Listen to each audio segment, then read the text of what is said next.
बहुत देर तक इन्होंने धर्म के नाम पे लड़ा लिया, जाति के नाम पे लड़ा लिया, बट अब देश जाग चुका, देश के समझ में आ गया है। अगर आप भी नहीं बोले तो हम बोलने लायक ही नहीं रहेंगे। ऐसी हालत करने की तैयारी कर रखी है देश की सरकार ने कि हम सिर्फ आंख बंद करके, अरे मणिपुर में जो हुआ उसको देख के कोई बहन सोई है क्या? हमें वो ऐसे लग रहा था कि वो हाथ जो छू रहा था उसकी योनि को, वो हमारी योनि तक पहुंच रहा था। दिल रो रहा था कि उस हाथ को काट के फेंक दें। और जिसने कारगिल में अपना खून बहाया, दुश्मन से लड़ाई लड़ी, उसकी पत्नी को भी उन्होंने नंगा करके घुमाया। फिर कहते हैं कि मोदी है तो मुमकिन है, यही मुमकिन है। शर्म आनी चाहिए, सत्ता में बैठे लोगों को शर्म आनी चाहिए, खासकर जिस पार्टी की महिलाओं पर शर्म आनी चाहिए। लेकिन ये ज्यादा दिन तक चलने वाला नहीं है, पाका घड़ाई का भरने वाला है। आप सबसे एक अपील करती हूँ, जाति में ना बटे, धर्म में ना बटे। सबसे बड़ा धर्म है इंसानियत, इंसान बन के जियो, इंसानियत सबसे बड़ा धर्म है।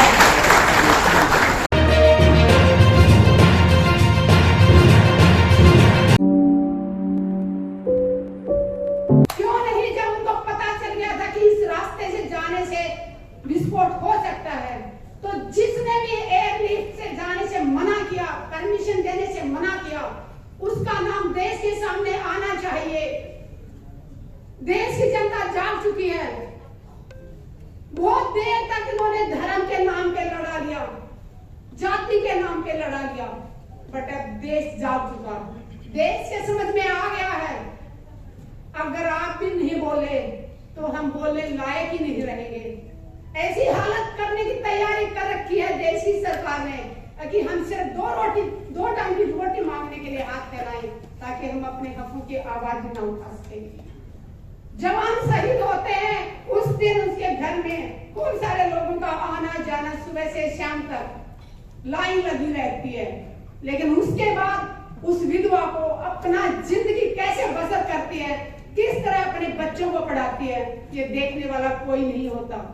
उस बहन को, विधवा को अपनी पेंशन लागू करवाने के लिए सरकारी दफ्तरों के एक साल तक चक्कर काटने पड़ते हैं। हम बहुत बार रक्षा मंत्रियों से मिले हैं, मनोहर पारिकर जी थे तब भी मीटिंग होती थी, सीतारमण जी थे उनसे भी मीटिंग हुई, हमारे ये राजनाथ जी हैं इनसे भी मीटिंग हुई। लेकिन हमेशा वादा किया जाता है कि हाँ हम सब ये किया जाएगा, लेकिन ना कोई विधवाओं की सुनने वाला है, ना कोई जवानों की सुनने वाला है। और जवान विधवा की बात मैं इसलिए कर रही हूँ, मैंने उन वीर नारियों को बहुत नजदीक से देखा है। मैंने उन वीर नारियों की बहुत तकलीफ देखी थी, तभी मैं जंतर मंतर पे माँ बाप की कसम खा के धरने पे बैठी थी जन सतवीर के साथ। आप में से शायद कुछ लोग जानते भी होंगे, मैं 1 मिनट लेके अपना बताना चाहूंगी। मैंने 810 दिन रिले हंगर स्ट्राइक किया था। एक टाइम खाना खाती थी 24 घंटे में, सुबह से शाम तक सिर्फ प्लेन पानी पीती थी। और उसके बाद 11 दिन तक मैंने आमरण अनशन किया था। वहां पे बैठी थी तो माँ बाप की कसम खा के बैठी थी, किसान की बेटी हूँ और एक सैनिक की पत्नी हूँ, तो पीछे हटने वाली नहीं थी। आईसीयू में पहुंच गई थी, 4 दिन तक मैं आर हॉस्पिटल में रही और मुझे बलात्कार की धमकी दी गई। और जब मैं एफआईआर दर्ज कराने जाती हूँ, उस थाने की महिला एसएचओ कहती है कितने चक्कर काटोगी, छोड़ो, ऐसे तो धमकियां मिलती रहती है। मैंने कहा जितने भी चक्कर काटने पड़े, जिसने मुझे बलात्कार की धमकी दी मैं उसको जेल भेज के रहूंगी। आप यकीन मानेंगे, 14 महीने बाद मेरी एफआईआर दर्ज की, मैं दिल्ली की बात कर रही हूँ। और वो भी तब मैं महिला आयोग गई, साइबर क्राइम गई, दोनों तरफ से दबाव पड़ा। उसके बाद 14 महीने बाद वो एफआईआर दर्ज की और उसके बाद आज 30 हजारी कोर्ट में केस चल रहा है। आज तक नहीं ढूंढ पाए कि वो इंसान कौन था जो एक आर्मी ऑफिसर की पत्नी को बलात्कार की धमकी दे रहा। देश सुरक्षित हाथों में है, सो जाइए आंख बंद करके। अरे मणिपुर में जो हुआ उसको देख के कोई बहन सोई है क्या? हमें वो ऐसे लग रहा था कि वो हाथ जो छू रहा था उसकी योनि को, वो हमारी योनि तक पहुंच रहा था। दिल रो रहा था कि उस हाथ को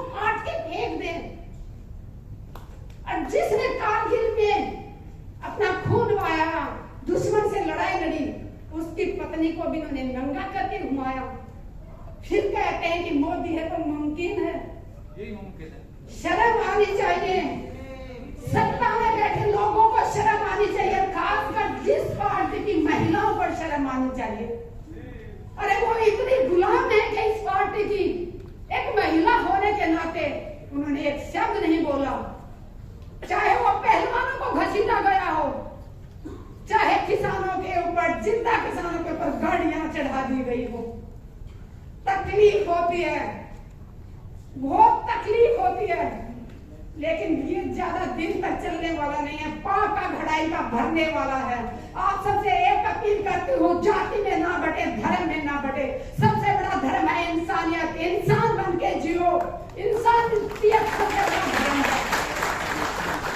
देश के सैनिकों के लिए एक ही बात कहूंगी, मुझे भारतीय सैनिकों के ऊपर गर्व है और मैं गर्व करती हूँ कि मैं एक भारतीय सैनिक की पत्नी हूँ और एक किसान की बेटी हूँ। अत्याचार ना सहो, जितना अत्याचार सहोगे उतना ज्यादा दबाया जाएगा। पुलवामा में जो भाई शहीद हुए उनकी पत्नियों के मैं तकलीफें बताऊंगा आप लोगों को। वो शहीद हो जाता है, विधवा हो जाती है, वो एक ठीक है अलग बात है, वो देश के लिए बड़ी गर्व करती है, मेरे आदमी ने शहीदी दी, गर्व महसूस करती है, लेकिन उस विधवा को कितनी तकलीफों से गुजरना पड़ता है। हमारा समाज उस विधवा को अशुभ मानता है। जब ब्याह शादी होती है तो उस विधवा को सभी प्रोग्रामों से दूर रखा जाता है। कहा जाता है ये तेल नहीं चढ़ाएगी, ये हल्दी नहीं चढ़ाएगी, ये तो विधवा है। मैं देश की मातृ शक्ति से अपील करती हूँ, विधवाओं का ऐसे तिरस्कार ना करो। उन्होंने अपने सुहाग को देश के लिए दिया है। अरे वो अशुभ कैसे हो सकती है? उसने अपना सिंदूर कुर्बान कर दिया देश के लिए, और उसको कहा जाता है कि तू तेल नहीं चढ़ाएगी, तू किसी को टीका नहीं कर सकती, तू पूजा में नहीं बैठ सकती, कि तू अशुभ है। अशुभ तो ये लोग हैं जो दिखावा करते हैं, मुंह में लड्डू खिलाते हैं सैनिकों के और पीठ में छुरा घूमते हैं। अगर ये सच्चे होते तो आज तक पुलवामा के ऊपर कमेटी क्यों नहीं बनाई? अगर बनाई है तो उसमें कौन कौन सदस्य हैं और वो जांच कहां तक पहुंची, पूछता है भारत प्रधानमंत्री जी से। और प्रधानमंत्री जी कब तक भागोगे देश के सवालों से? इनके सांसद जब भी कोई सवाल करता है, चाहे पीटी उषा मैम से मैंने सवाल किया था जंतर मंतर पे तो वो भाग गई थी, मीनाक्षी लेखी से बात की तो वो भाग गई थी, जिससे भी सवाल करते हैं वो भाग रहे हैं। आज देश का बच्चा जाग चुका है, प्रधानमंत्री जी से सवाल पूछेगा और आज नहीं तो कल प्रधानमंत्री जी को देना होगा, जवाब देना होगा। जय जवान जय किसान।